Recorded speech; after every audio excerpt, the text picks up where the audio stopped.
কি অবস্থা, কেমন চলছে? প্রচুর গরম। তোর গরমে সেলুন চলার জন্য কি করতে হবে? গরম গরম অফার দিতে হবে না? তাহলে আগামী মাস মের 1 তারিখ থেকে একটা গরম অফার দিয়ে দিই, কেমন?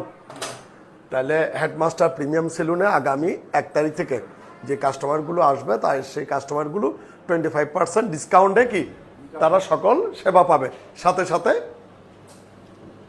কোমল পানীয় ফ্রি, একটা কোমল পানীয় ফ্রি ক্লায়েন্টদের জন্য। ঠিক আছে? তো আগামী 1 মে থেকে হেডমাস্টার প্রিমিয়াম সেলুনে 25% ডিসকাউন্ট অল সার্ভিসের উপর, সাথে যেহেতু গরম পড়ছে একটা জুস ফ্রি। ঠিক আছে? জুসটা একটু বড় থেকে দিও। তো আপনারা সবাই জানেন headmaster premium salon, Jamal Khan, চারাগি পাহাড়।